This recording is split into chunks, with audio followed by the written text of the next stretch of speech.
I'd like to call this meeting of the Lakewood City Council for Monday, October 7th to order. Madam Clerk, please call the roll. Councilmember Barth has been excused. Councilmember Boki. Councilmember Brandstetter. Here. Councilmember Moss. Here. Councilmember Simpson. Here. Deputy Mayor Whalen. Present. Mayor Anderson. Here. You have a quorum. Thank you. Now I'd ask you all to rise with me as Boy Scout Troop number 53 posts the colors, followed by the moment of silence in honor of our men and women overseas and the flag salute. Please post the colors.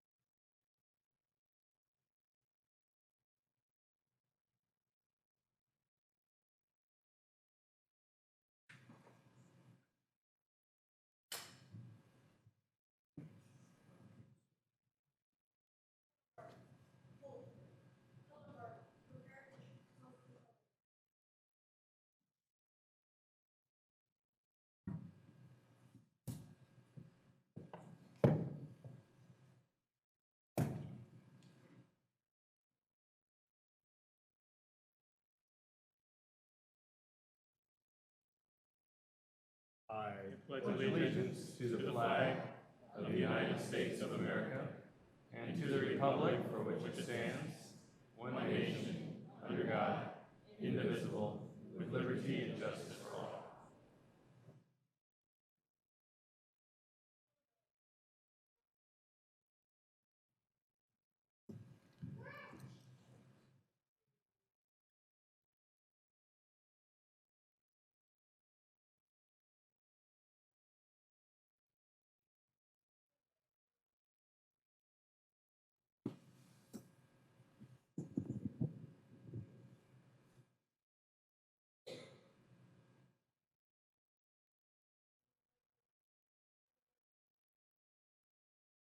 Please join me in recognizing Troop 53.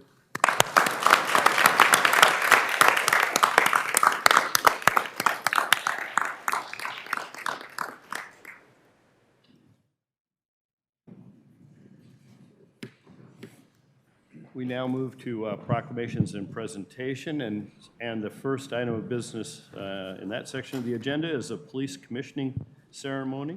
Would Detective Michelle Hunt, Detective Karen Latimer, and Sergeant Sean Conlon please join Chief Zarro and Judge Adams to conduct the oath of office? Thank you, Mayor Anderson, council members. And one small change, Sergeant Conlon couldn't make it tonight, but this is once again a chance where we get to celebrate something positive going on in the police department, and that's a couple of recent promotions. We're going to be swearing in both Michelle Hunt and Karen Latimer to the position of detective. If I could first have Karen come down. Karen started with us in 2004. She came to us from the Department of Tukwila and very quickly established herself as one of the most reliable, dependable, and competent officers that we have. A couple years ago, she joined the ranks of our investigators working in property crimes and took a shining to fraud, which if you haven't investigated fraud before, that's a rare animal to find somebody that actually enjoys it and is good at it. Karen, once again proved herself to be extremely competent and dependable, and was able to take the test for detective, and I'm proud to be able to promote her tonight to that position. If I could have Michelle Hunt please come up. Michelle's someone I'm also especially proud of. Michelle got hired with us as a brand new officer in 2004. Went to the academy with our very first academy class for the Lakewood Police Department. And, personally, I was able to, when I got promoted to sergeant, I was supervising her squad. So she was one of the first people that I actually had the opportunity to supervise. So it's fun, and I take, a bit of pride in seeing people come through the ranks and being able to promote somebody that I actually supervised. So with both of their competencies and abilities, they've more than earned the rank of detective. So if I could have Judge Adams please come up and issue the oath.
And we'll have the council come down for photo opportunities. I would just note of personal privilege, Detective Latimer, in my professional life, spent a lot of time doing fraud recovery for banks. I can appreciate your work. And to Detective Hunt, I was wondering if there's some sort of conspiracy here. This makes you less eligible for the bicycle patrol, and the guys out there don't want you showing them up. Is that it?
We now move to a proclamation declaring October as Domestic Violence Awareness Month. And I would like Councilmember Simpson to go to the podium for the presentation of a proclamation to Ms. Walker.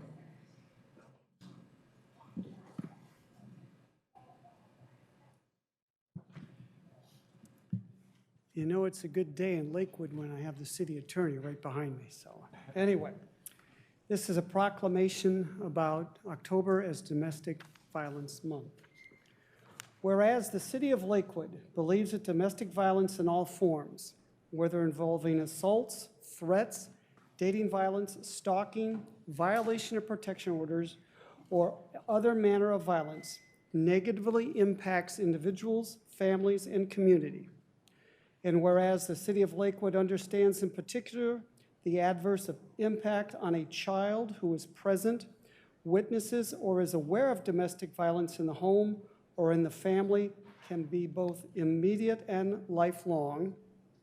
And whereas the city of Lakewood recognizes that the persistence of domestic violence is about more than relationship problems or family issues, rather it is an issue that carries both immediate and long-term adverse effects for victims, families, schools, and workplaces that can last for generations, as well as for first responders, the criminal justice system and domestic violence service advocates and service providers.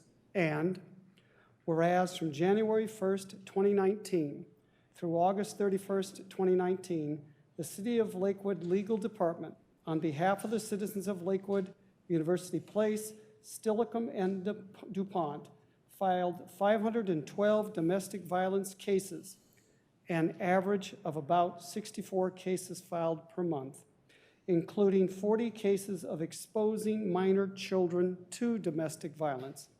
While recognizing these figures reflect only crimes that have been reported and are likely well below the actual occurrence rate of these crimes.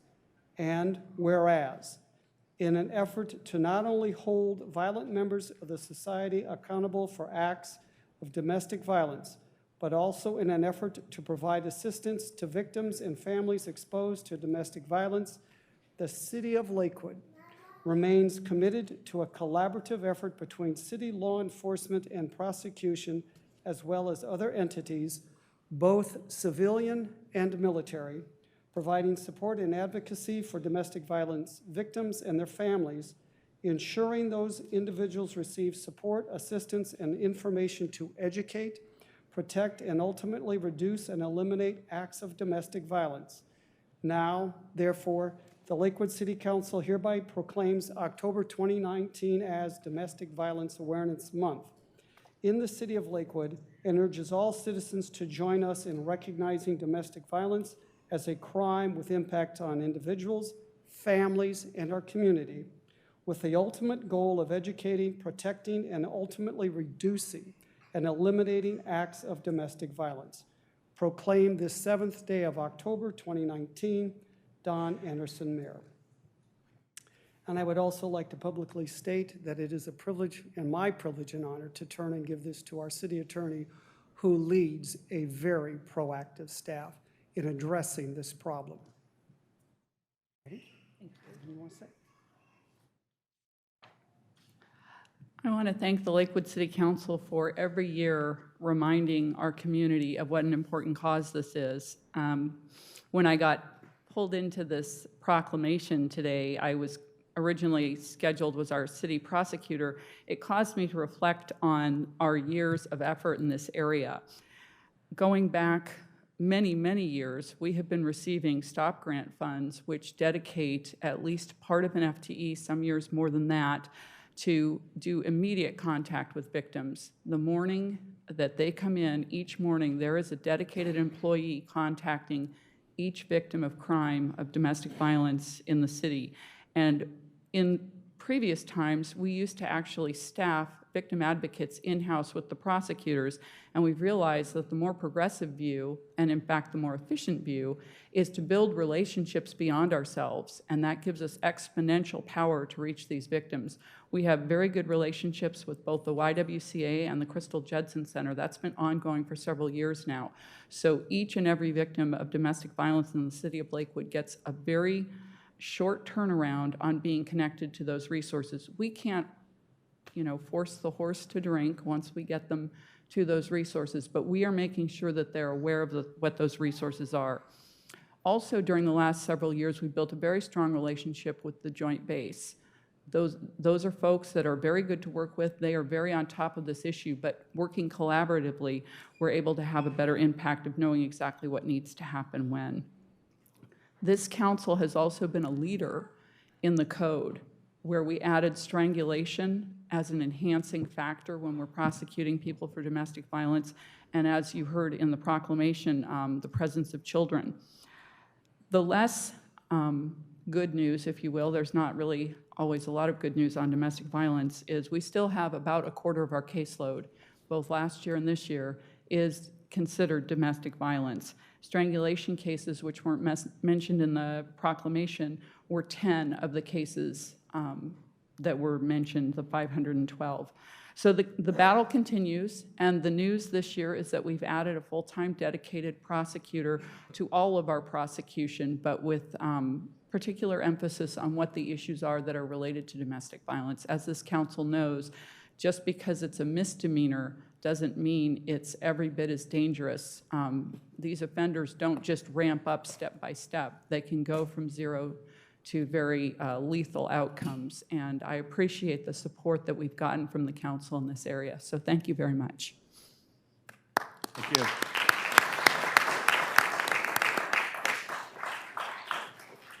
So our next item of business is a presentation of the 2020 Stormwater Pollution Prevention and Water Conservation calendar recognitions to students from Meriwether Elementary School and our neighbors at JBLM. Every year, students compete art competition. It's incorporated into our stormwater calendar. It's very important that we keep our waters clean. I would ask that Ms. Diana Howler, Compliance Inspector, please join Deputy Mayor Whalen and I at the podium to recognize these students. These are in order. I'll cue the ones that aren't here, I guess. These are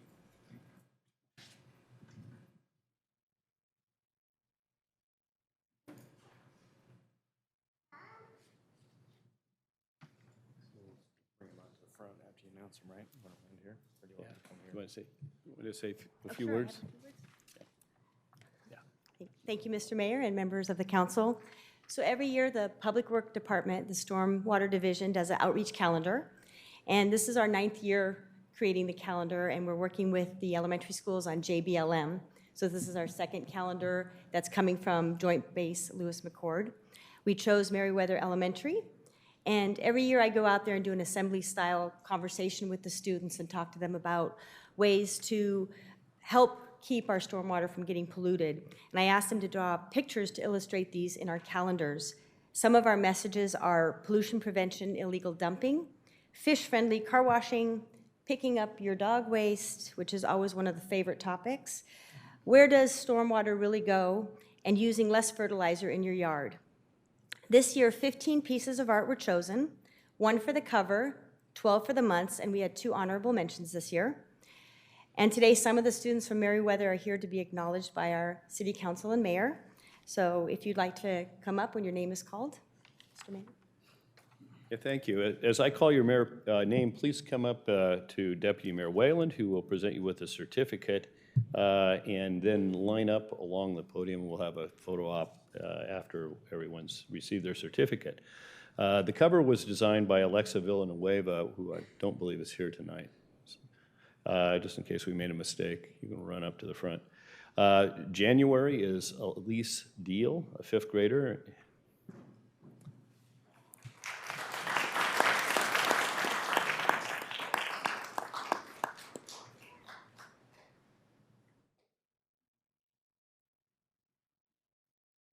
February is Zakiah Mosley, a 5th grader.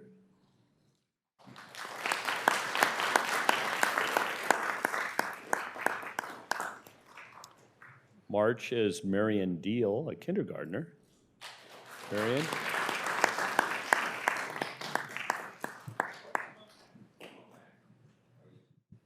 I couldn't draw a recognizable animal when I was a senior in high school. Way to go.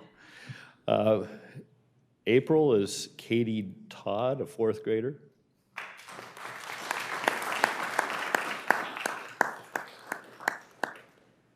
May is Bella Cannon, from a 3rd grader.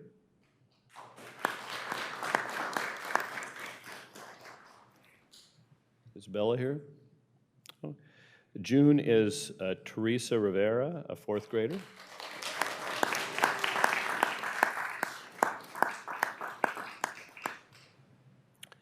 July is also was Zakiah Mosley, who's been recognized already, so she's a twofer.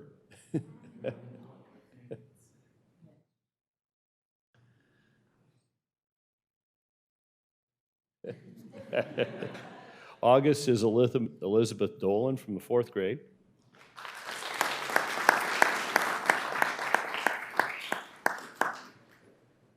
September is Henry Deal, also a 4th grader.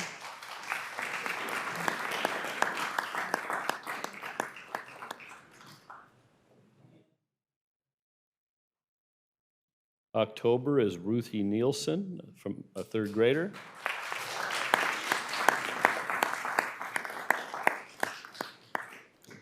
November is Jackson Gugdog, a 3rd grader.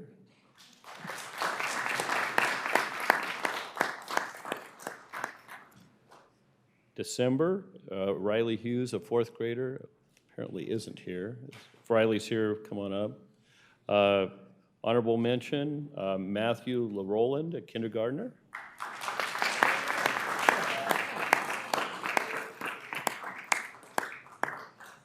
And also honorable mention, Lincoln Doss, a 4th grader.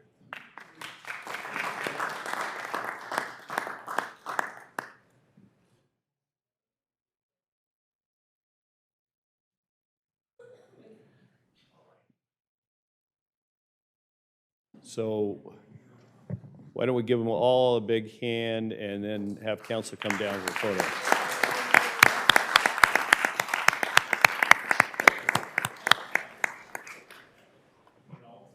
Yeah, we can take one giant step forward, kids. We're going to go back.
step on it.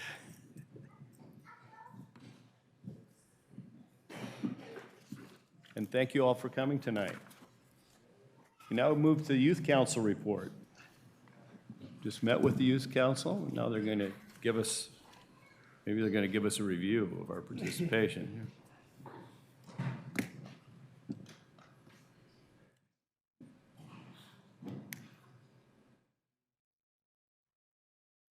Hello, Council. Just a quick report on what our meeting was, because I feel like you guys would have a pretty good idea on what our meeting was. Prior to meeting with all of you guys, we had a quick meeting with the Park and Recreation for their 20 years program regarding like parks in Lakewood. If you want to know how that goes, I think we can all agree that swings are the most important part of a park. That is what I got out of that conversation, as well as a quick introduction to Mr. Grant, a new Clover Park School District member, and about some things that we will be seeing with him being a connection between the district and the city as far as Youth Voice goes. I will also be giving the report for Harrison Prep tonight. So right now at Harrison Prep, we are doing a lot of auditions.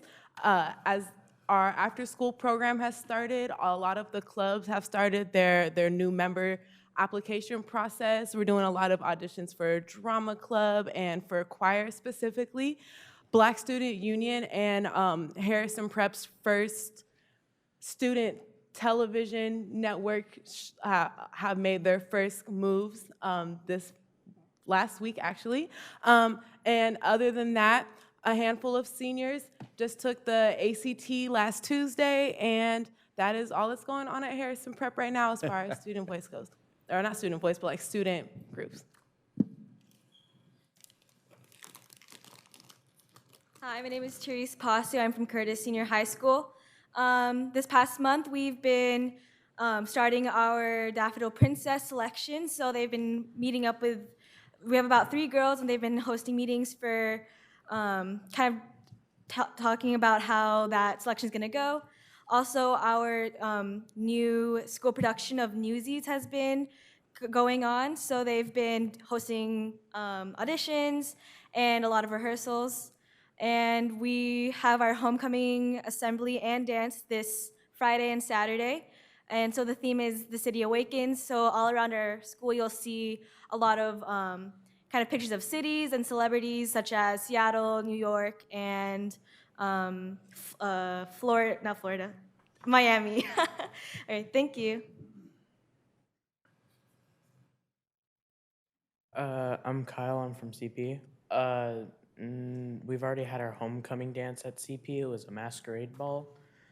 Some other news, most of the clubs have already gotten started up, like drama. I don't know if they're working on a play right now or not. I know football had already had a game before. I think we won, I don't remember. And besides that, there's not much going on. And that is the school reports tonight for Youth Council. Any questions? Any questions?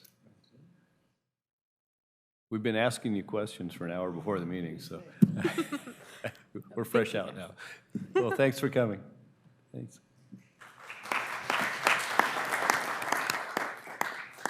We now move to, with that nice segue, to the Clover Park School District report, and it looks like we have both Board President Marty Schaefer and the superintendent tonight. So. Well, Mayor Anderson, Deputy Mayor Jason Whalen, and remarkable, amazing city council members. We're so appreciative for all that you do. Just sitting here tonight reminds me of the depth of our partnerships as we look and see your work with the students at JBLM, my undergraduate degrees in urban planning and environmental sciences. So when it comes to stormwater, I so much appreciate getting to see an understanding at a young age of the impacts of making sure we have a good environment. So I just really appreciated that. And then I always love to see our amazing high school students as they serve our community. And it's exciting for me because I get to see you around town and in real life. And you guys are wonderful, amazing human beings. So just thank you for what you do in school and out of school. And I'm glad for this partnership, again, with the Lakewood City Council. So just job well done. Thank you for the time and investment that you make. I'd like to share some of the things that are going on specifically in the district, and it's exciting for me because I'm actually reading them right off our news brief or our website and our magazine that we send out. And so I appreciate the way that we have been increasing the effectiveness of our communication. And I think Ben's already left, but I just give him kudos for doing such a great job. October is National Principals Month. And so we are grateful for all of our hard-working principals. I don't know about you, but that's a tough job. And there's so many moving pieces. And to be able to pour out your life, to invest in our students, to help them have a life of success, is just such an admirable career. And so we're so thankful for them. Our students and staff pitched in at the Kiwanis Park, and it was fun just to see some of the different children there. And again, a perfect example of us having a partnership that's meaningful in and out of the schools and with clubs such as Kiwanis. And so it was just really exciting to see our kids out there and everybody working together as a community to create a park. And we've done parks sometimes that are on the school properties. And so it's exciting to do things that aren't always tied specifically to a school structure as well. If you are one of our amazing teachers and a person who is an employee of our Clover Park School District, there's now going to be a change in our employee benefits. We're moving to a new medical program. It's called the Student Employees Benefits Board, SEBB. And so if you hear a little bit of rumbling out there, it's never fun to have to change anything that you do, especially in the medical realm, but we're trusting that that's going to go as smoothly as possible, and that's what's been created for our employees to be able to take advantage of. Our transportation is going to be collecting food for our fallen officers' food drive, and that's going to be done on Saturday, October 12th from 10 to 4, and that's going to be at our Lakewood Walmart. So we really want to encourage the community to show support and respect as this is a great opportunity just to contribute. And then it's kind of exciting because one of the Lakes high school athletes, and we know we've had both the football teams have done very well this year, and so I believe Clover Park is 3-1, and Lakes I think is 4-0, but they've both had great beginnings to their seasons. But it just so happens that Lakes Devon Nafoa Mose is named Athlete of the Week, and so Lakes sophomore won the WIAA 3A Boys Athlete of the Week award. He scored only 5 touchdowns on offense and recorded 5 tackles and a sack on defense in the Lancers' 67-0 win over Stadium. So I'm not sure you want that gentleman either running at you or running you down. But that's exciting. And then one of our new administrators that we're highlighting is somebody that's been very dear to the heart of Lakewood, and that is Principal Lisa Boyd. And she is our new principal at Oak Brook Elementary School. And of course, her ties to Claudia Thomas are just to be acknowledged. And it's exciting to see generational impacts in the community, so we're grateful for that. And if you have any questions of me, I'd be happy to either answer them. And tonight's very easy because I don't even have to forward them to the superintendent. We can just make sure that he takes copious notes, and we can make sure we get back to you. Any questions?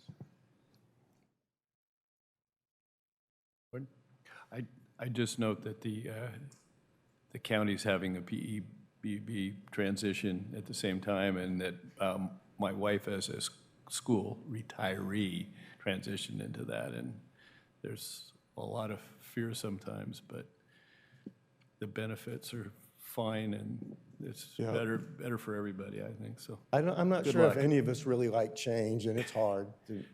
So, well, thank you. all right, thank you very much. Again, we just appreciate our partnership and all that we get to do. Look forward to the collective meeting in January as well.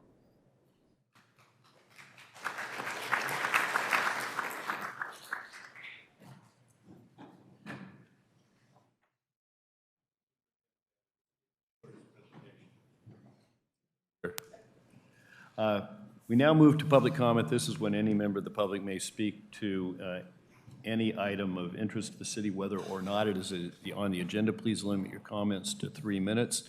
Yellow light comes on at 30 seconds as a warning. Red light comes on, your time is up.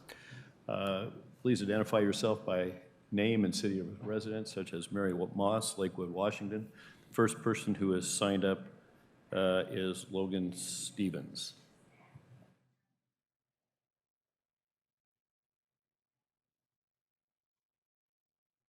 Please step up to the microphone so we can hear you. Thanks. And you can pull it down a little bit. There you go. Hello, I'm Logan Stevens, and I had 3 quick questions for you guys. What do you think is the biggest issue that is happening in Lakewood? Well, I know. normally this is a time for you to tell us what you think, and we don't answer questions from the podium because we don't have a single voice, but unless we vote on something. But there are a lot of significant interest in Lakewood, whether it's economic development, it's public safety, parks. So we have to balance all of those things. And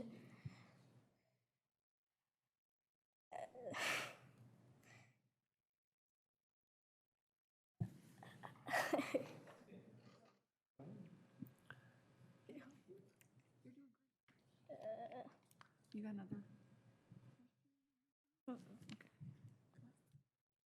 Well, good job, Logan. Compared to the lawyers. Logan's the only one who was brave enough to sign up tonight. And so, Logan, I have a little story for you. When I was in 7th grade, a little older than you probably, I could answer any question from the back of the room, but I was deathly afraid of being in front of anybody. I ended up being a lawyer, doing trials, and being elected office and making speeches because a 7th grade teacher made me enter a Saturday poetry reading contest. I didn't like poetry either. I had to go to another school, stand in front of people. I was absolutely petrified. But that one day actually changed my path. So I hope that this one day can change yours because you got the guts to get up there and talk to us. And that really is a big step. So thanks for coming tonight.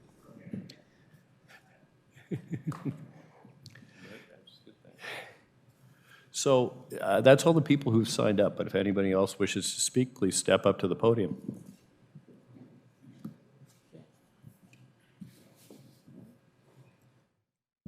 Glenn Spaeth, Lakewood Historical Society. There's been a few things going on recently in the last few weeks here in Lakewood. First is St. Francis Cabrini Church was broken into and all of their computer equipment was stolen. That was at least a few weeks ago. A week ago, not this weekend, but the last weekend, the Lakewood Museum was broken into. All of our computer equipment was taken, all of our inventory records, all of our backups, all of our membership lists, all of our historic photos were on the system, plus they took the backup drive, and 2 printers, and a compressor that we had in there working on things. I've talked to Chief Zorro, and they're working on it. But even this last weekend, there's evidence that it was entered again, and that the sock peddler, which is next door, apparently was broken into, and some of their stuff is sitting in the lobby of the Lakewood Museum, or the theater. Anyway, there are so many access points, and of course, being a business, we have to leave our doors so people can exit. And as a consequence, if anybody can get in, they can get out anywhere. So we're having a bit of a struggle right now. We don't even have funds to replace the computer equipment until next year. So we're really struggling. Anyway, I know it's not a happy discussion that I'm having with you, but we're having some problems And we hope we can get to the bottom of this. We do have video of the people involved, plus the vehicle. So we'll see what happens. It's taken a week to get it downloaded to the point where we can show it to the police department. So let's hope that that happens soon. Thank you.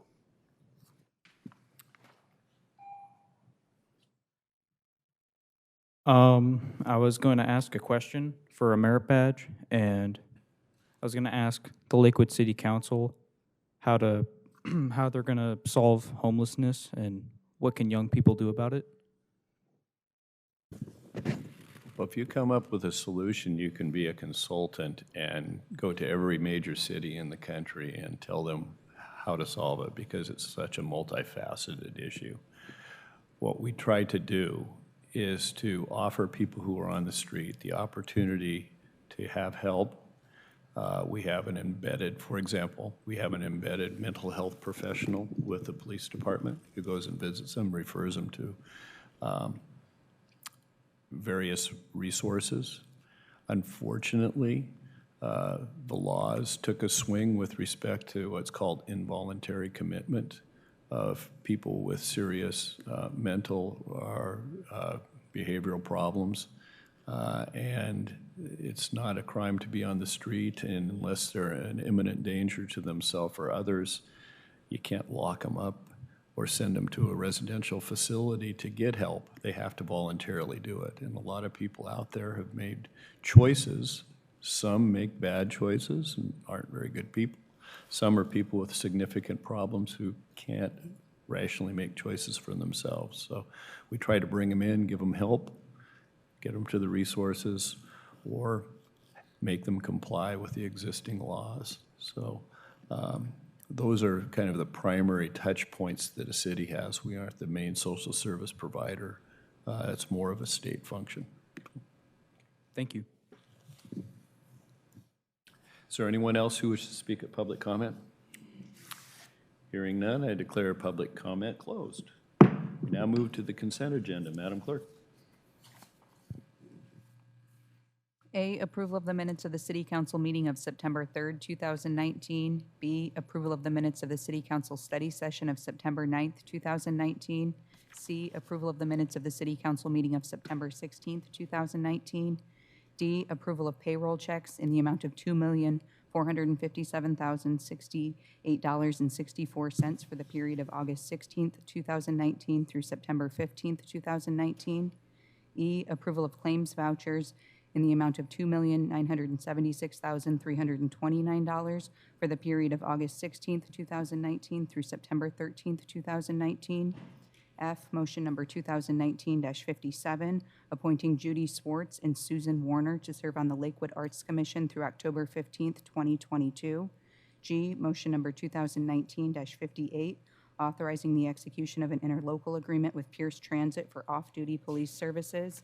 H, motion number 2019-59, authorizing the execution of an interlocal joint purchasing agreement with the City of Bellevue. I, motion number 2019-660, amending the 2019 to 2020 biennial legislative agenda, legislative policy manual, and adopting the 2020 federal priorities and 2020 Pierce County policy manual. J, items filed in the office of the city clerk. 1, Lodging Tax Advisory Committee meeting minutes of September 14th, 2018. 2, Parks and Recreation Advisory Board meeting minutes of July 23rd, 2019. 3, Planning Commission meeting minutes of September 4th, 2019. 4, Independent Salary Commission meeting minutes of September 12th, 2019. Thank you. Is there any item which any member of the council wishes to have removed from the consent agenda? Mr. Branstetter. Mr. Mayor, I'd like to remove item H. H is in hotel. Yes. All right. Any others? Hearing none, I'd entertain a motion on the consent agenda, less item H. Second. It's been moved by Mr. Bulkey, seconded by Ms. Moss, that we adopt the consent agenda minus item H, which is motion number 2019-59. Is there any further discussion? All in favor, please signify by saying aye. Aye. Opposed, nay. Motion carries. We now move to motion number 2019-59, Madam Clerk.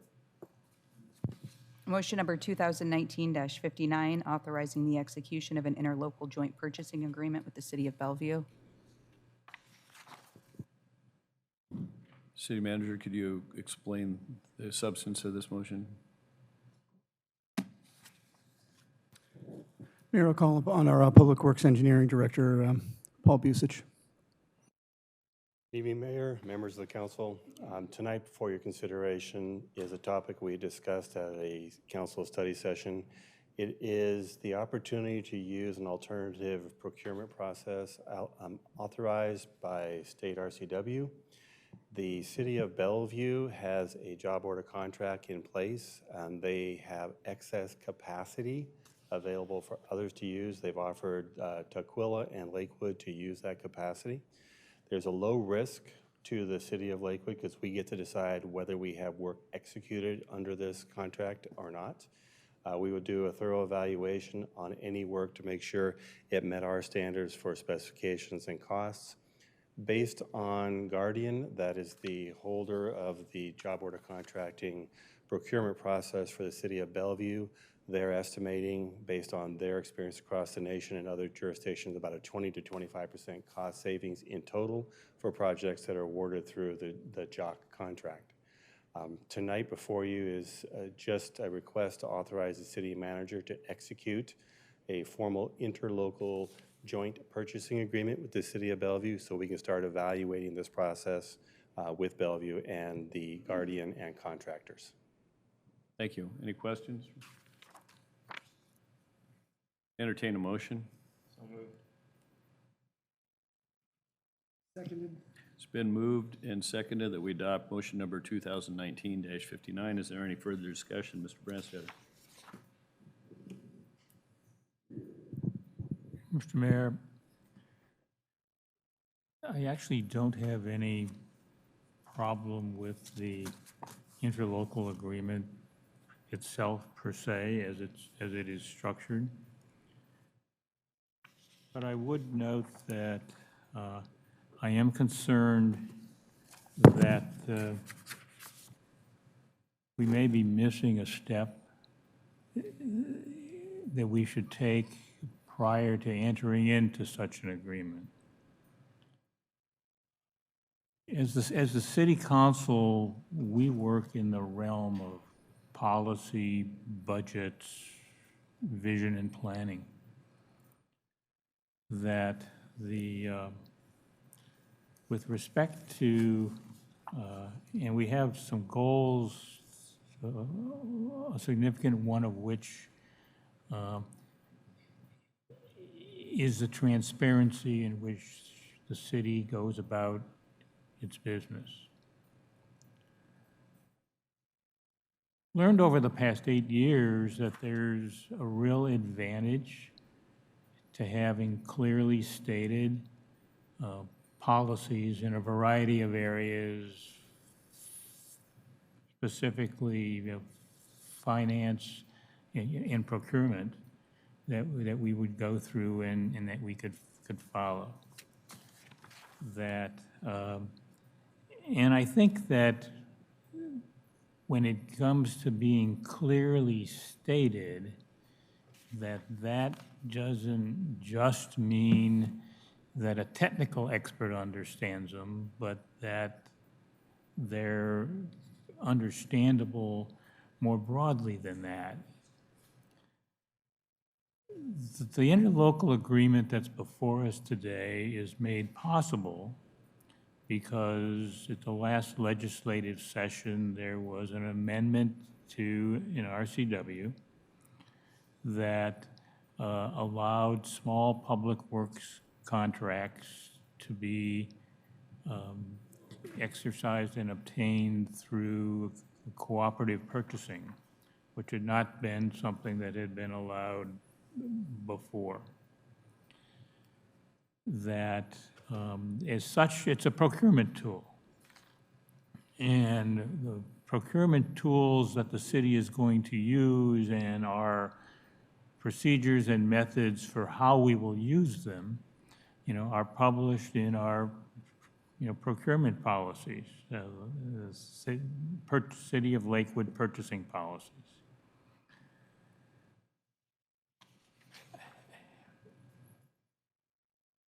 Those policies are organized with general provisions, a description of the competitive bidding process, discussions of exceptions to the competitive bidding process, and then a discussion about the specific way, a specific section on public works procurement.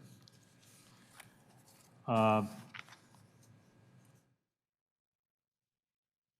understand that we can legally proceed with this, because inside the policies, there is a section that speaks to, well, any changes to this particular RCW can just be incorporated. But this particular process that we're embarking on and adopting as new to us for public works projects is something that I think we should express in our policies in a more transparent way than in a referenced RCW that got updated that the average or normal reader of the policies wouldn't be able to pick up on that it's done. And specifically, since that reference isn't in the section of the purchasing policies that relate to public works, but is actually contained in a paragraph under exceptions to the competitive bidding process, it seems that we're not following our intent to really operate the city government in a open and clearly transparent way.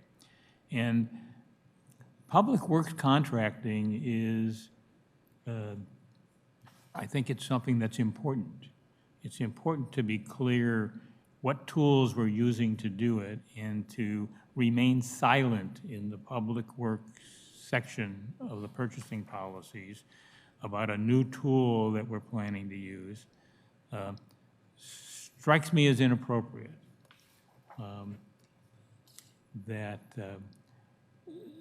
I also understood from the presentation from the Public Works and Engineering Director that while this is new and that the impact of this is that it has a great potential to save both time and money and promote efficiency to be able to go and do that, that there wasn't a specific project sitting on a burner waiting to be done. And so I'm going to vote to not approve this interlocal agreement this evening because I believe we should first come to some way to make it apparent that we're going to use this tool in our purchasing policies rather than rely upon a reference that said if this RCW ever changes, then we can follow it. Thank you, Mr. Mayor. Any other comment? Mr. Simpson. Thank you, Mr. Mayor. Mr. Busic, may I ask a question, please?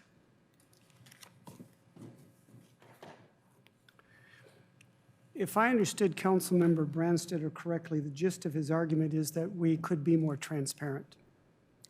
So my question to you is anything, or did he say anything that was incorrect? Not on the part of transparency, I'll come to that, but in the facts that he recited. I believe that the question as to whether our purchasing policy will allow this has been answered in that, yes, they do allow it. Now, the way that they allow it may not be to Councilmember Branstedter's satisfaction, I understand that. But the point of it is as I understand from our legal counsel and our finance director, that we can, in fact, use our current purchasing policies without modification. As far as the rest of it, I would have to think, I did not hear anything that I would consider to be incorrect. And then my follow-up. Given what Mr. Branstetter said and what you've said, I'm taking from this that we can make this a more transparent process. Can we not? I guess I need to understand where the issue of transparency truly lies, because what we're looking to do is use the Gordian Group, which is under contract to Bellevue, to work with us to develop plan specs, project parameters. Then they go out and select contractors to submit bids to us that we would review. We also have the opportunity to tell Gordian of the local firms that have done this work for us to go out and select those firms to get bids from them, and that comes forward. The difference between what we do now is we advertise in the paper, we put it on the Builders Exchange, and we wait for builders or contractors who are interested to go seek it out. It's probably the same contractors that we would recommend for the most part of the work that we would be doing anyhow. I see the city attorney. I'm just curious to hear what she has to say. Well, there are a couple things that should be clarified, and this does fall under the heading of things only lawyers can love. So with due apologies to the mayor and the city council, I feel obligated to say that one of the things that inhibits transparency, even though it might not seem so on its face, is to invent unique statutory construction. That is all kinds of good intentions, and you know where good intentions will take you. The second thing is, if I'm hearing Councilmember Branstetter correctly, his concern is with transparency, telling the public what we're doing. We have a number of avenues that are appropriate for telling the public what we're doing. We have a website, we have the connections, we have all of these other ways of doing it. To use policy that's designed to guide your staff in what your intentions are, and that's what a policy is. It's you telling us what you intend, and to compromise it by making sure people who aren't really using it for that purpose have the same understanding. It compromises the policy, and it doesn't necessarily benefit the public. The better course, if what you're concerned about is the public knowing what you're doing, is to use the avenues that are available. And that's just from the legal perspective, because, and I have said this before about policies and different ordinances that we pass, they work until they don't. And when they don't work, you're left with the written word, and I'm standing in a courtroom or somewhere else trying to explain what the language means, and what the language means is that we were trying to explain it to the public. And in a policy document that's designed to guide your staff, it's just my legal opinion that that is not ideal. It is your arena if you wish to go down that road, but it's not advisable in my opinion. Thank you. Well, Mr. Bolke.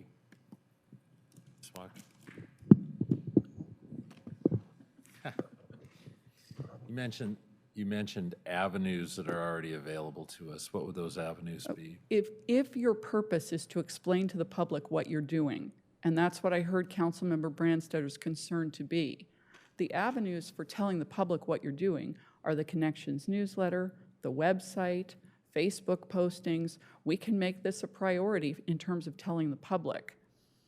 If your purpose is to guide your staff with regard to particular procedures, you don't necessarily post that on the website. You put that into the policy so that when your staff is looking at what their objectives are in a particular situation, they look to the policy to make a determination, just as Mr. Busich did. You can tell pretty quickly from looking at the policies that this city is concerned with the most efficient delivery of services possible. That is an overarching objective, and the staff proceeded to follow that policy. And if we are changing the policy with each and every time the staff does that, they can no longer rely on that policy, because what we have is a document that's actually designed for public consumption. Okay, thank you. Mr. Whalen. Maybe out of fear of saying the same thing, I'll be brief, but I think we're doing fine by this particular motion, and here's why. As the city attorney indicated, the purchasing policies have flexibility that would encompass this tool. All this is another tool. And one of the policies, in addition to transparency, which I certainly support and applaud Mr. Brandstetter for articulating, one of the other policies is to provide for the provision of municipal services in an efficient manner, recognizing our need to provide good stewardship over the public trust and the funds. To the extent that this tool provides a more efficient means of accessing goods and services in a legal manner, I'm all for it.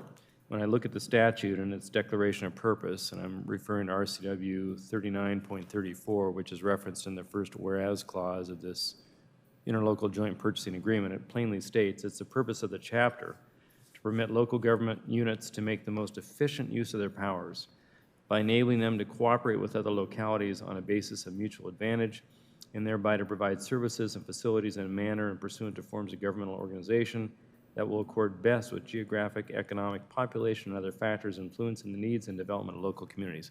I mean, it's a big clause to basically say, here's a tool to make government more efficient. It doesn't mean that we're going to hearken back to the days of gamesmanship and lack of public awareness and transparency with regard to people getting favoritism with regard to public contracts. That's not what this is all about. And I think there's plenty of transparency in that arena to avoid that concern, which I don't think this will ever get us to be in breach of. Thank you. I too am in favor of this motion. I'm concerned that we don't get hidebound by bureaucracy. This is an opportunity for efficiency and saving the city money, which I think should be implemented as soon as possible. There is transparency. We've had a study session. We've had this meeting. We'll have an ILA that's a record, and if there is some policy cleanup that needs to be done, somebody can propose a modification that can be looked into, and I'm sure it would be adopted long before anybody would read it. It doesn't work for the city, because they're usually only reviewed when somebody wants to make a bid or a challenge. So I'm going to call for the question. All in favor of the motion, please signify by saying aye. Aye. Opposed, nay. Nay. Motion number 2019-59 carries. We now move to the regular agenda. Is there any unfinished business to come before the council? No, Mayor. Is there any new business to come before the council? No, Mayor. And we'll move to reports by the city manager, Mr. Caulfield. Thank you, Mayor, and good evening, Council. First up, I'd like to call up our Park and Recreation Director, Mary Dodsworth, to provide the Council an update on a revised ILA as it relates to the Chambers Creek property improvements, which is a partnership between the City of Lakewood, University Place, and Pierce County. And as I understand it, it's Pierce County property, but University Place has taken the lead, and we're in a strong support role. It's a partnership. Good evening, Mayor, Deputy Mayor, and council members. We've been talking about this project for many, many years, and the ILA does a good job of kind of putting a timeline together for us. We've been working on this in a variety of ways. Each agency takes a different role based on expertise, priorities, and what they've developed in their work program. The exciting part is that we jointly applied for 2 different grants, and we're quite successful in that, so that's helped reduce the cost. We have a plan in place, and the ILA that we had expired, and you did, as a council, review an MOU, but it was not in the format that was needed by all, so we're coming back to you with this ILA that outlines sort of the next steps, which would be to do the, not just this conceptual design, but to now look at construction drawings, the proper permitting, anytime you have to go over a creek with bridges and areas in wetland areas, et cetera, to do the proper permitting, and then be able to put the project out to bid. So staff is involved along the way. We'll keep you updated along the way regarding any issues or any concerns that are coming up. We'll be at the table throughout construction so that there aren't any surprises. And we're happy to participate with these different agencies to accomplish this. It's in all of our Park and Rec master plans. It's in our legacy plan. And in the end, we'll have a 2.5-mile pathway in a very natural setting that'll be connecting our communities. So it's an exciting joint project. And I'm happy to answer any questions that you have. Questions from Ms. Dodsworth? Mr. Branstetter. Thank you, Mr. Mayor. Mr. Dodsworth, at one point in the document here, and I'm actually looking at page 156, it talks about part of the trail being a sub-regional trail and part being a connector trail, and I just don't understand the nuance of the, what's that difference mean in the impact of the difference on Lakewood? Can you show me that page again, or which section of the ILA? 156, and it's in the recitals number 9.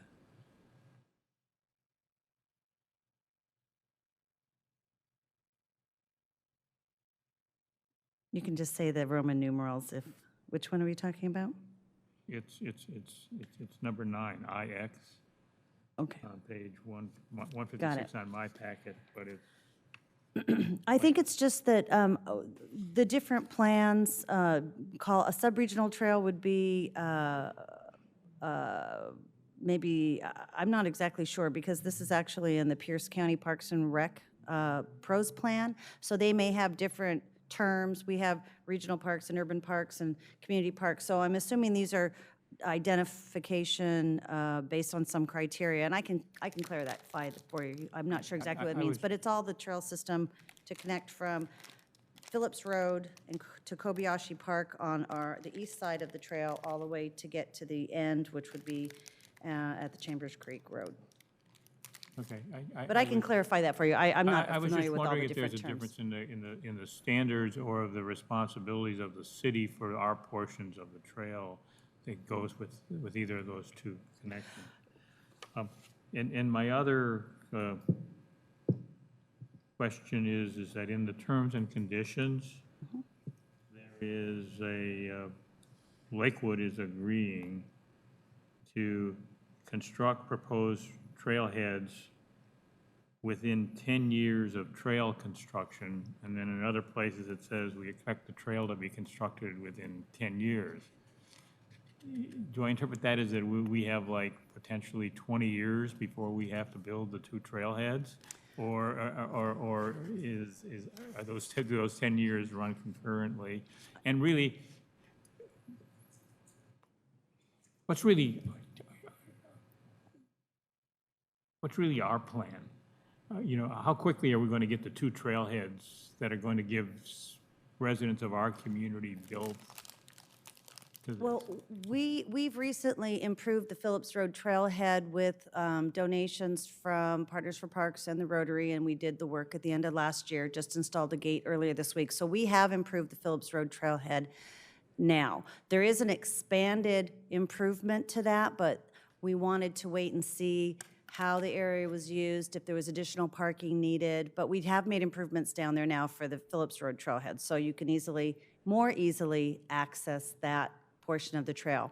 The Zircon trailhead is expected to be built as part of this project. So that, as long as, the bids come in and we don't have to change anything based on the Zircon trailhead is expected to be a part of this development project. So that will be developed along with this trail project. And those are really our 2 responsibilities. I understood that this section here applies to University Place and the county as well with respect to their trailheads. And, I just was encouraged that we're not looking at using 20 years to No, and the 10 years is kind of concurrent is what we're looking for. UP has some access issues on the end of 86 that they're working through, and then the county clearly has access on their end. So our point is to get everybody on this trail in a safe manner, to divide and conquer a little bit, so. Thank you. Mr. Volkey. Thank you, Mr. Mayor. So a couple of questions. When I'm looking at the map, and then below that is the project cost estimate. So University Places, and then it talks about above that construction, March 2021, December 2021, but I thought I already saw in the paper where the University Place has an RFP out for the bridge. University Place, it just closed on Friday. They do have an RFP out because they've been continuing to work on the planning piece of it. They're doing the design. Okay. So they developed the RFP, well, we all worked on it, but so they're taking the lead on that. So that's for the actual design work. But we haven't expended any funds towards this because we don't have an interlocal agreement to work with. We're Okay. just consulting, so to speak, Well, or sharing our expertise. I guess what I was thinking is they were already way out there with the RFP, but then we're talking construction in 2021. So it's like a year and a half out. So I find that, I would think it would be next summer if you're buying the bridge now. If the permitting goes quickly, then the construction will start soon thereafter. So, but because there's 2 bridges and there's some wet areas along the way, permitting could go super fast or it could be delayed by a number of different agencies. So you've got several folks that are going to want to have input on that process. So what you call the Peach Creek footbridge, where approximately is that? I don't see that on the. Peach Creek is, it's hard to tell us about, but kind of right in the center and up. So it's just really, it's going to be, it's probably. Oh, where it crosses there in the middle. Yeah, it's on the University Place side, and that'll be built with, it'll be designed so that it meets all of the criteria, but it'll probably be built with like an Eagle Scout project or a community group type project, because it's not a big deal. It's like a 20-foot kind of a span, or wooden bridge that'll go over a particularly wet area. Okay. Okay, and the other one's much larger. The other 2 are going to be a significant bridge span, similar to kind of what we have at Springbrook Park, maybe just a little bit longer. Okay. And so the 2 bridges are, one is that little yellow line on the east side between the Phillips Road and Kobayashi Park. That's the first one. And then the second one is right in the center where you'd head on from Zircon and head down, and that will be the crossing down there. Okay, great, thank you. Any other questions? Thank you. Next up, I'd like to call up the city attorney to give you an update as a follow-up to a discussion and presentation she had on the Nisqually Jail. So she had some, actually, the council had some follow-up inquiries, and so Ms. Wagner is here to report back on that. Mr. Mayor, members of the council, Heidi Wachter, city attorney, and this is under the heading of managing expectations. This is to just let you know where I'm at, because it seems like each time we look at one piece of it, there's more to look at. So you've been provided with a memo that indicates to date who we've been able to find that has contracts with the Nisqually. As an update, I did hear back from the public records officer at the Department of Corrections. They are operating under an expired contract. Their contract expired in December of 18, and since they are one of the big customers at Nisqually, we will be watching them with some great interest. I had the opportunity to discuss that with Tacoma. Theirs expires next June. I think we'll see something happening there, but it is curious that the state is operating under an expired contract right now.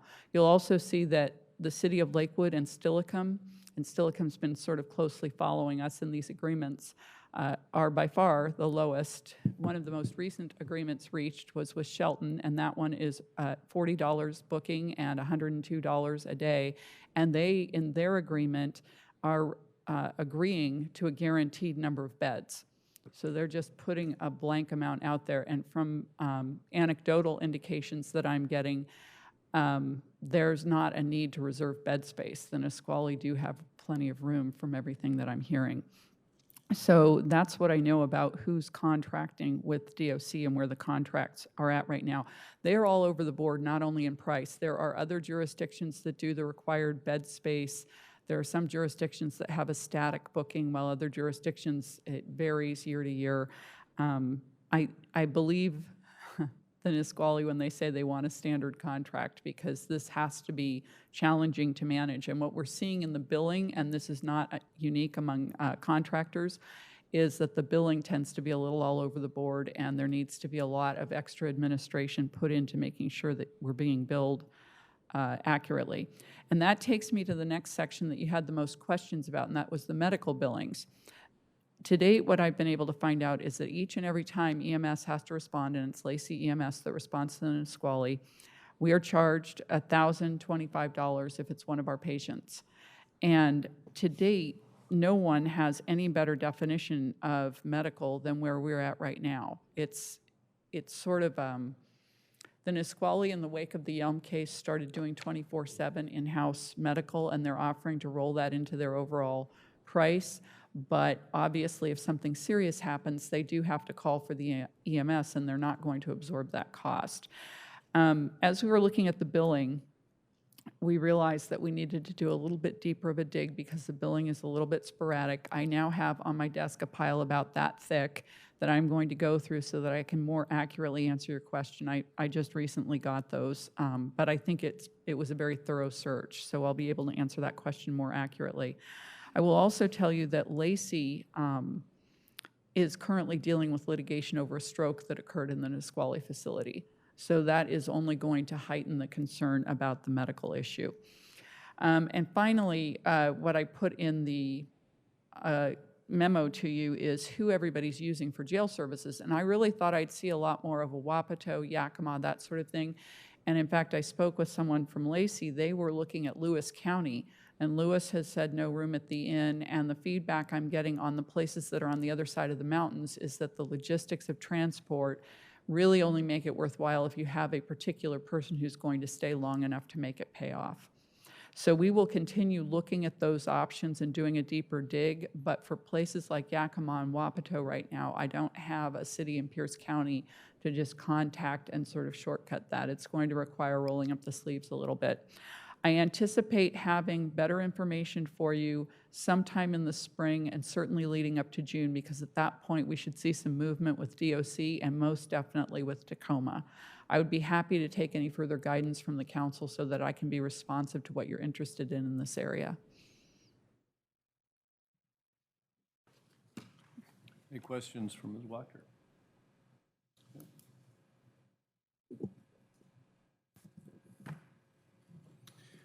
Well, a few updates if I could. First of all, AWC put out a call to all the 281 cities and towns to submit a picture to pull together a packet of cards. And so Lakewood is we made the cut. So we're one of 52 cities. We are the 10 of spades, and so we got American Lake in there. So we have some extra, they sent over some extra packs, so we'll put those up in the council office, but in case you want to see that, so we're the ace of spades.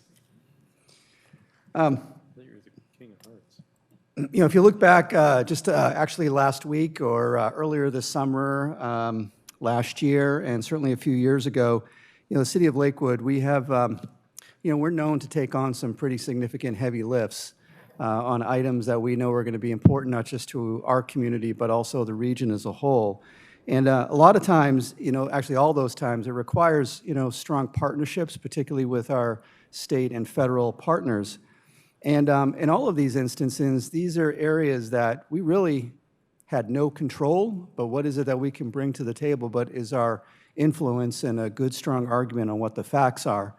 You know, and going back 3, 4, 5 years, certainly the I-5 JBLM corridor is an example of that, where that project wasn't even on WashDOT's list. And, you know, right now we have 2 interchanges coming out of the ground to be replaced with the addition of a 4th lane here in the near future. A more recent one was after a number of years working with our congressman, we actually have created federal law, the Defense Community Infrastructure Program. How many cities have actually done that? And that's a benefit not just to Lakewood, but a number of communities throughout the United States that have host communities as military, or have military institutions as, that are host communities to military institutions. Just this past summer, we worked with our state delegation to assume ownership of Fort Steilacoom Park.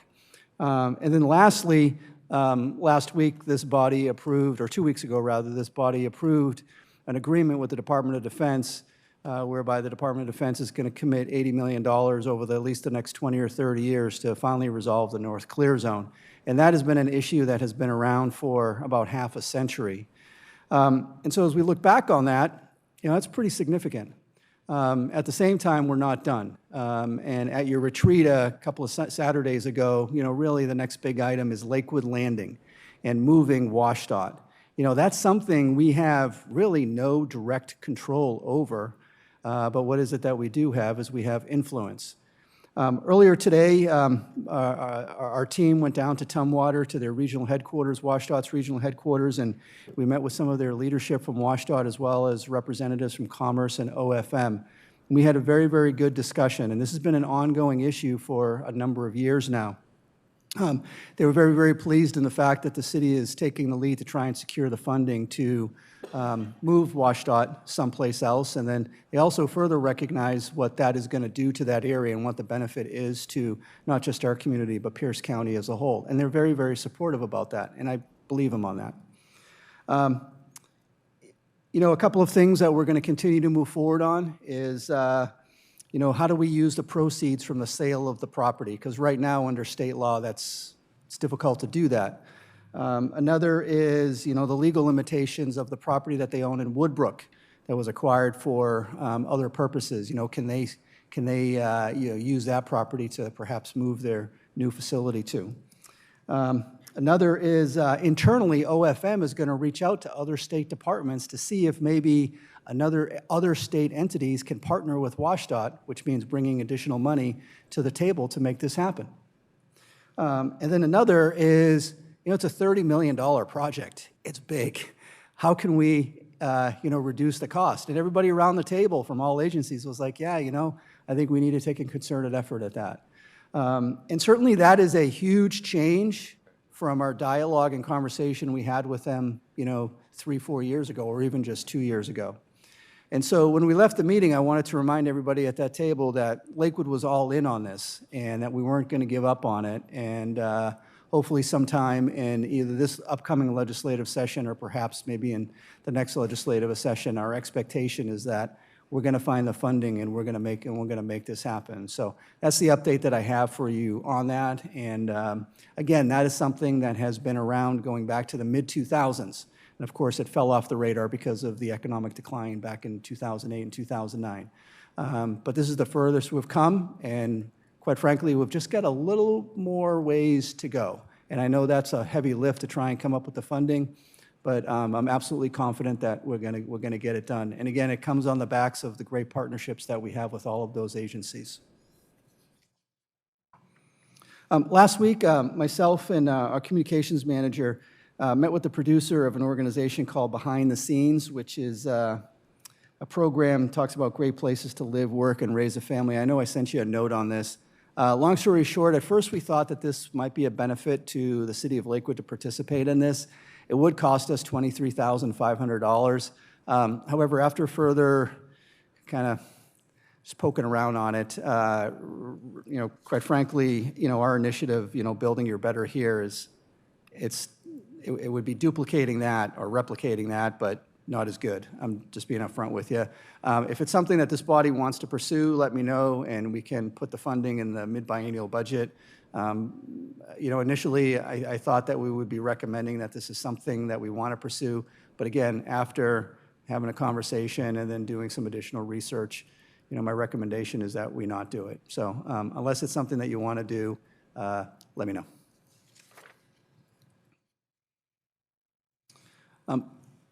I want to congratulate the Public Works Engineering Department for securing $1,040,000 in support of the 111th Street Southwest, 112th Street Southwest Improvement Project, and that's going to provide the final connection to Bridgeport back into the Lakewood Transit Station area.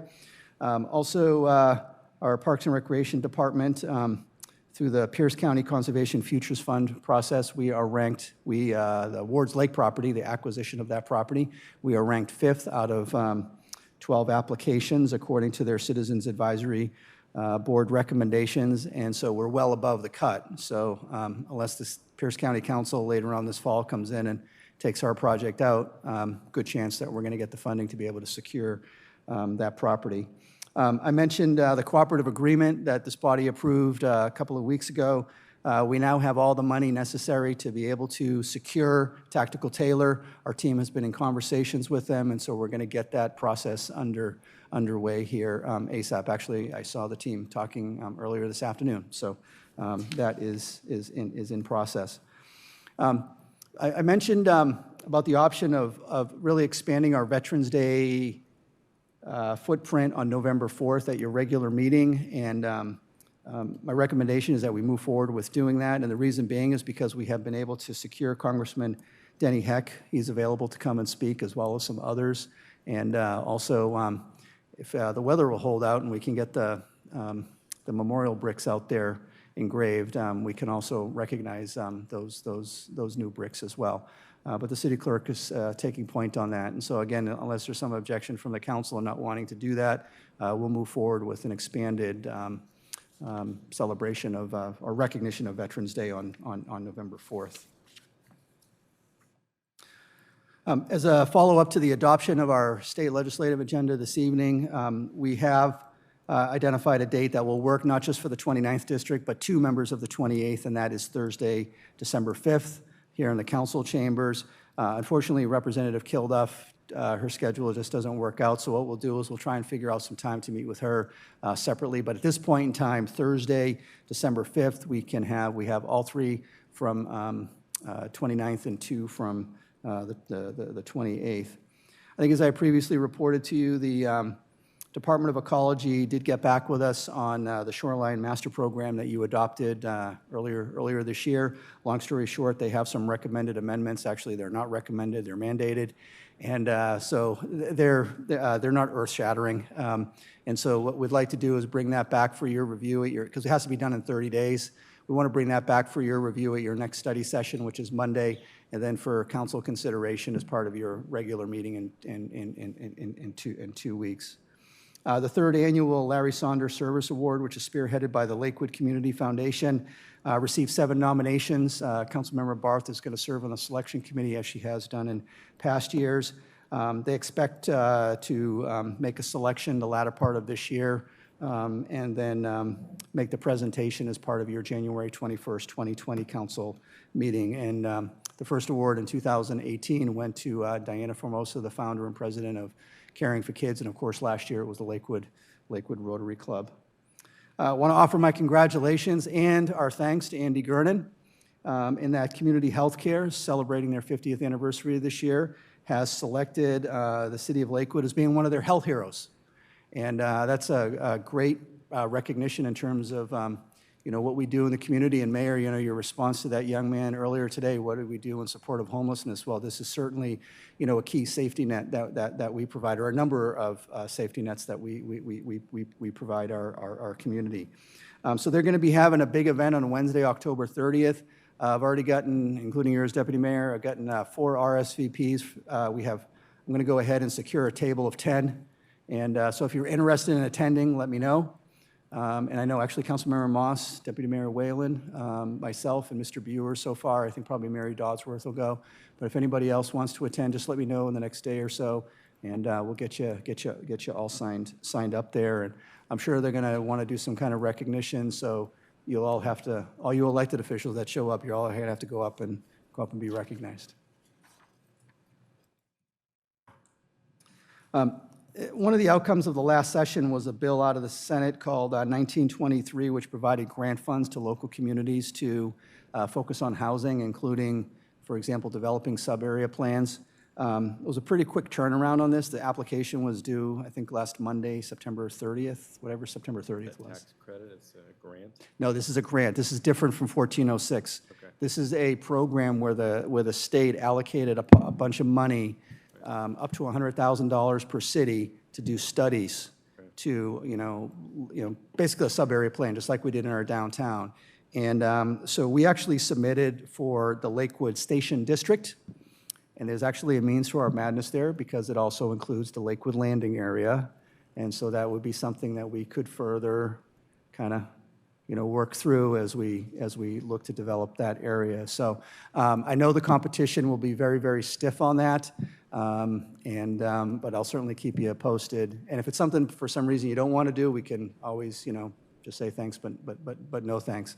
But again, the turnaround was pretty quick with Department of Commerce, and so we figured we might as well apply rather than sit on our heels. Also on the grant side, I think I mentioned at your retreat, our Public Works Engineering Department met with both the City of Tacoma and University Place, and the City of Tacoma is actually willing to take the lead on this, is the Orchard Lakewood Drive corridor from 74th/Custer all the way up to 56th. And the group, again, will meet later this summer, or rather later this fall, and likely the City of Tacoma will submit for a TIB grant in 2020, and of course, the city's portion will be 20% of that small segment, that's Lakewood, including the interchange. So the interchange will all get done as well. But the fact that the City of Tacoma is willing to step up to the plate and take the lead, I mean, we really can't say no to that. So I want to thank Tacoma for that. Also, as I think this body's aware, next year, 2020 is the next round of Puget Sound Regional Council transportation funding. It's estimated that countywide Pierce County monies is going to total $20 to $25 million. Once again, will be allocated to be able to apply for 6 projects. We will go ahead and do that. But the staff team, the technical coordinating committee for transportation, has already had a kickoff meeting, and so that's getting underway. And as that process progresses, I'll be sure to keep you appraised of what's going on there. Of course, our big ask is going to be the continuation of the improvements along Steilacoom Boulevard. So we have design money, we have right-of-way money, we have some construction money, so it's more construction money to continue building the segments as we move. I guess that would be south or west? West. West. Yeah, west. And then as it relates to your calendar, tomorrow evening over at the RAM, Caring for Kids is going to have their Oktoberfest, which is where you come in and a portion of your bill goes to Caring for Kids. Likewise, Springbrook Connections is going to do a takeover of cars on Thursday, October 17th from 4 to 8 p.m. And then this Wednesday afternoon from 2:30 to 3:30 over at the police station multipurpose room, we'll have our third quarter employee recognition event. And of course, you're all invited to attend if you're around. And then also that same afternoon at 3:30, the Pierce County Library Board is going to hold their meeting here in Lakewood at the Lakewood Library. And you have all, if you're around, I would encourage you to go and attend that. It's at 3:30 at the Lakewood Library on Wednesday, October 9th. And one of the major discussions that the board will be having will be to review the community feedback that they received as part of their community outreach this past summer. And then that's going to set the stage on whether or not in November the board is going to want to allocate monies to then move into conceptual designs of what a new library and other components could be, and then whether or not they want to put it on the ballot for voters to consider as early as August of 2020. They're doing the exact same thing down in Sumner as well. So Are we going to have a staff person there? we're going to try and have somebody there. Yes, we're going to try. So with that, Mayor, that's my report. Questions for the city manager? Mr. Branstetter.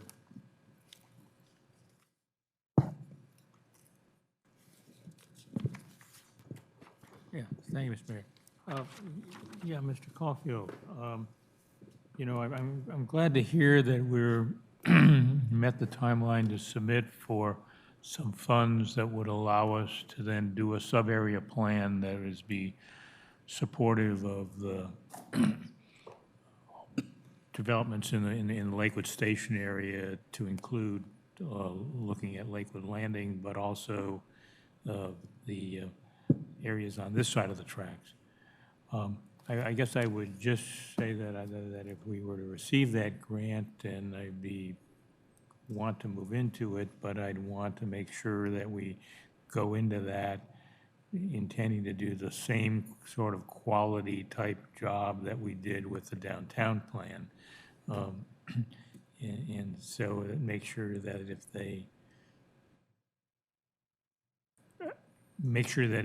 that an award is large enough to be able to go through and do that.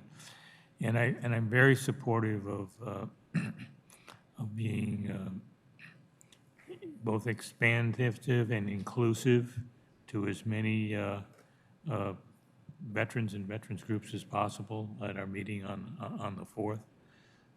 Particularly would like to see if we have some way to particularly reach out to the Merchant Marine and the Coast Guard that have been less well represented at our more recent functions, but that are nonetheless an important part of the veteran community to be able to go and do that. That's all I have, Mr. Mayor. Thank you. Any other questions for Mr. Caulfield? Then we'll move to council comments. Ms. Moss.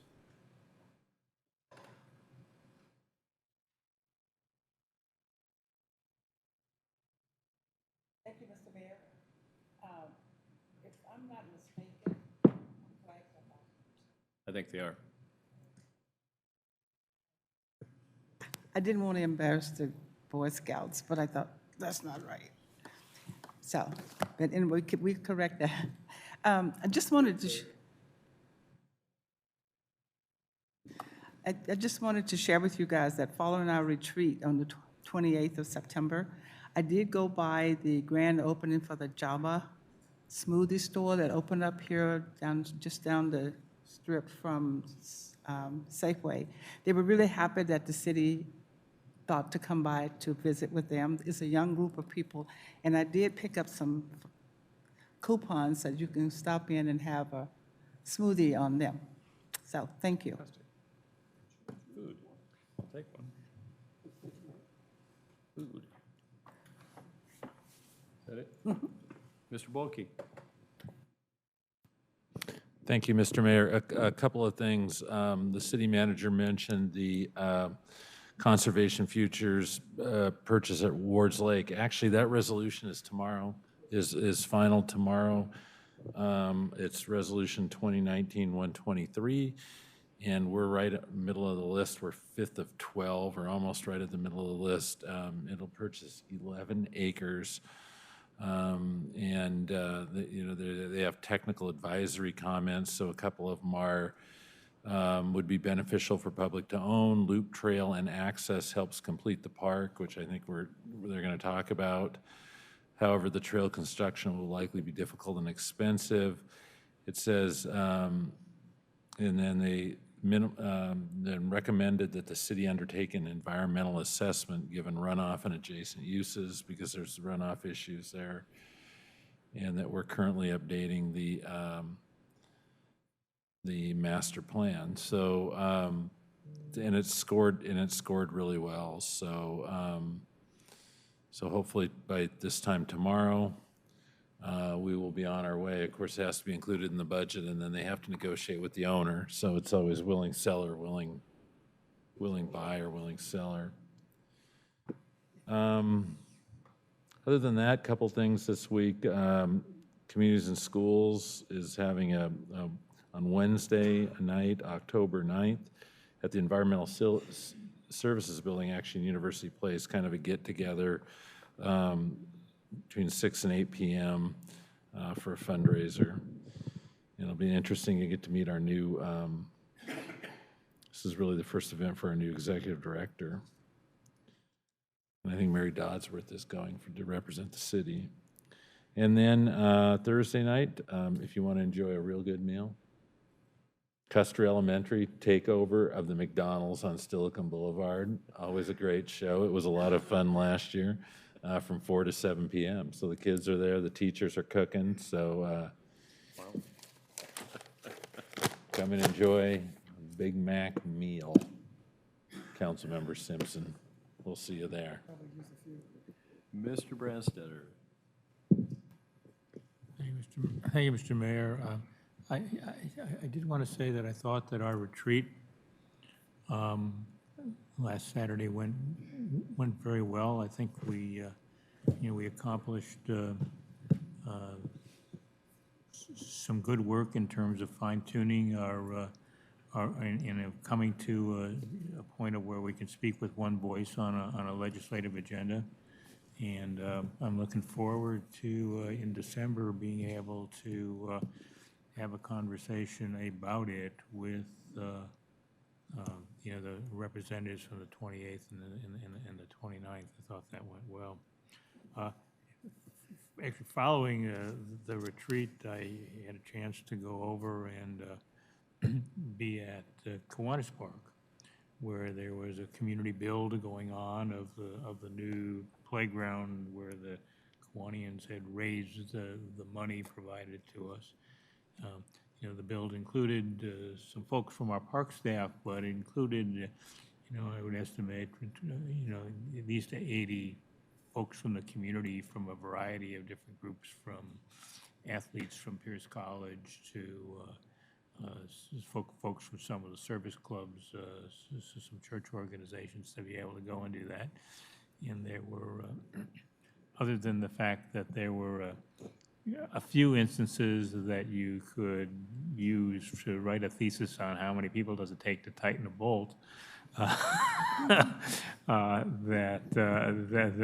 it actually went well, and I think that we are scheduled in 3 weeks to dedicate that playground where the final touches needed to be put on as concrete was being set.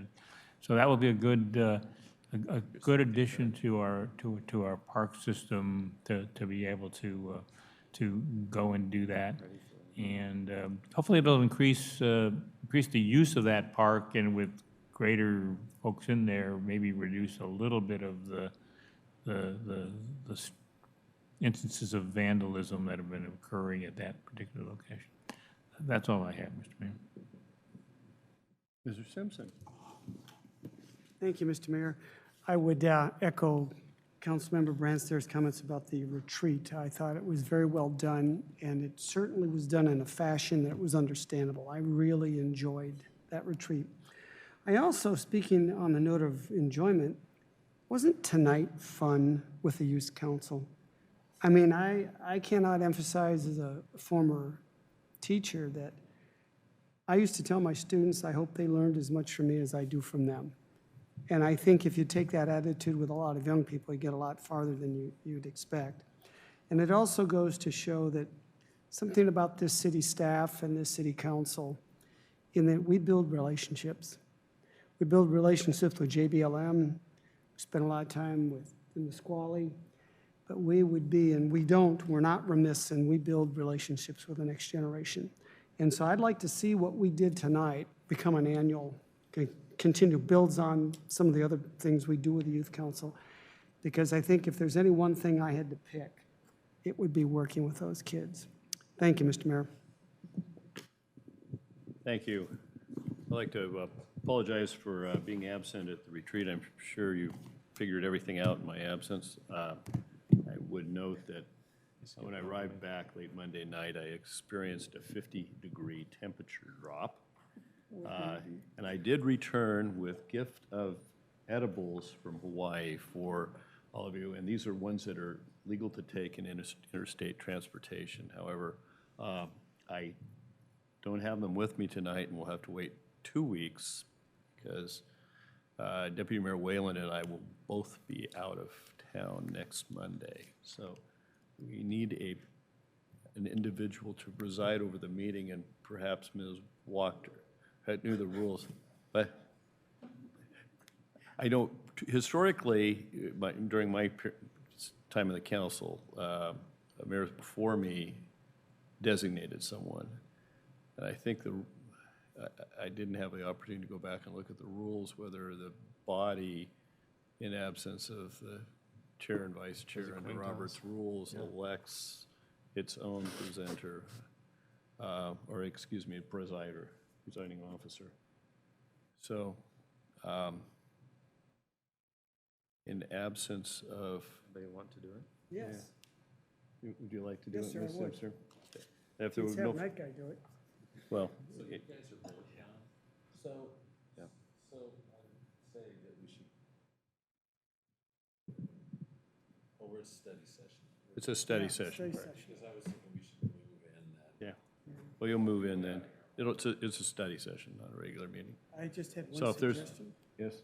Could we, have it next week for the study session, a little proposal to talk about renaming some of the streets after all the city council members. I know, you just went deaf. 3 years after, we'll talk about it 3 years after you're dead.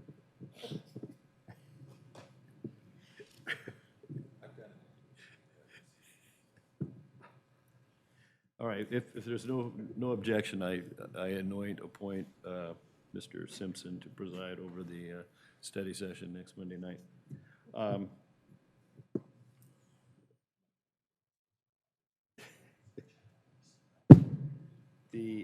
Don't get too crazy, Professor. Coffee with the Mayors tomorrow morning. You're welcome to come. I hope to be there. I participated in this month's Association of Defense Communities Federal Outreach and Advocacy Committee meeting today, obviously by telephone. One of the topics of discussion is the intergovernmental service agreements, the IGSAs. A consensus for the legislative agenda is that there will be a continued push to carry those out to 20 years. There's another correction that will probably be proposed separately. I have come to adopt the mantra that no government, apologies, Ms. Wachter, no government attorney ever was fired for saying no. And there are kind of popcorn decisions or opinions by various U.S. Army JAGs, some at different levels, that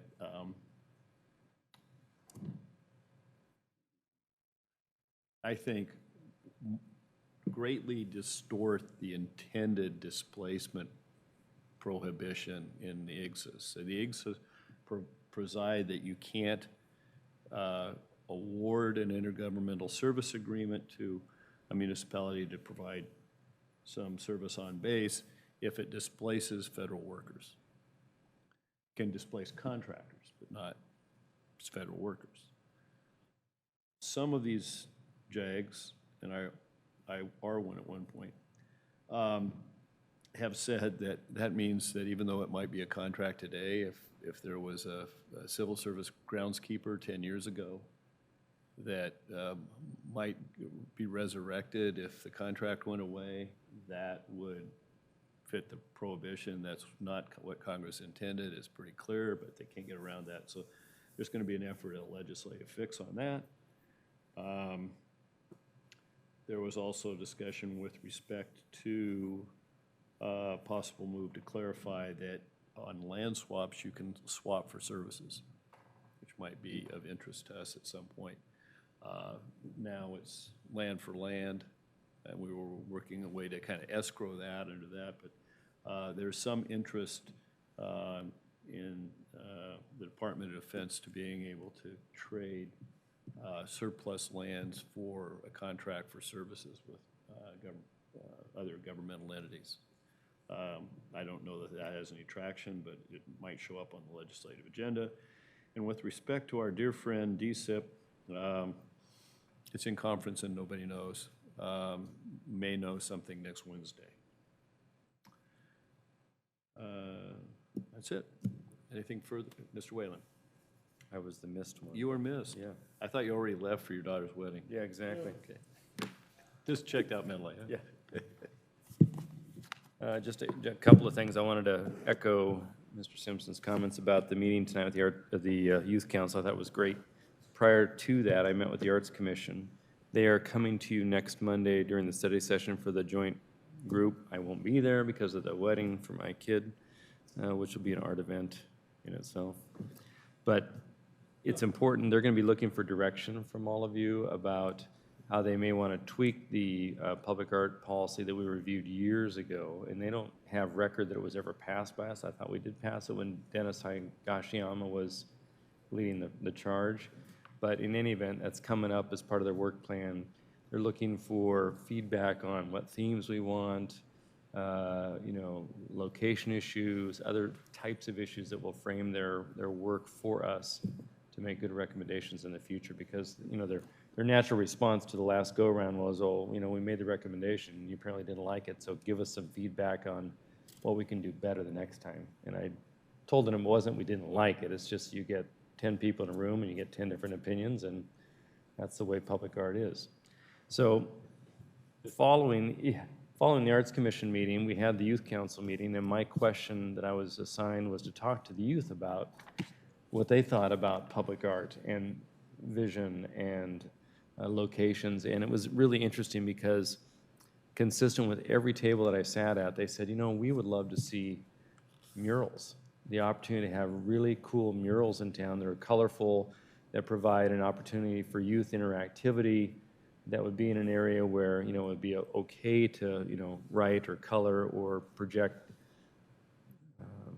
their artistic expression on a particular wall. We had one at Gonzaga. It was this brick wall in the middle of campus, and everybody graffitied that for games and dances and anyway, that kind of thing. So think about that. And they were hopeful to see more colorful types of work, either on banners or spaces like that that could be made beautiful for the benefit of youth in the city and participated by the youth in the city. So that'll be kind of interesting to see where it goes, but be aware that the Youth Council and the Arts Commission are looking for feedback from us on those issues.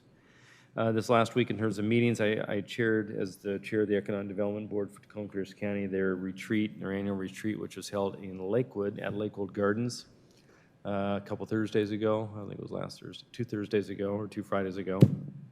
And it was a good opportunity to go through some issues as they formulate their work plan, but it was also great to talk about Lakewood. And Becky Newton was helpful in dropping off our little economic development brochure, which you all have seen, but that manifested, I think, a bit into this really nice, if you see your email tonight, the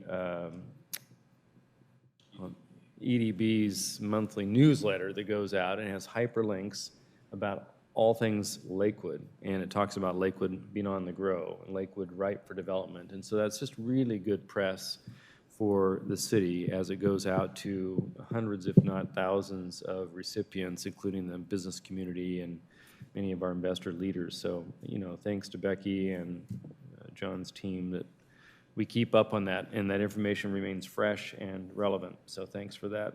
That's good work.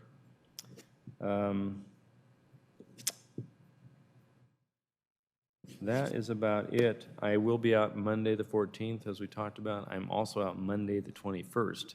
I'm at a legal conference in San Diego, so I've never had 2 council meetings away in many a moon in my 10-plus years doing this thing, so unfortunately I'll be gone.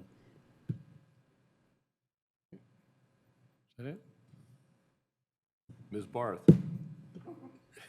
Speechless. Got everybody. There was some graffiti that someone left today on my council dais. Somebody was photoshopped into your picture? Picture of the city manager and myself up here. Maybe that was public art they're leaving for me. If there's nothing further, we're adjourned. That's it.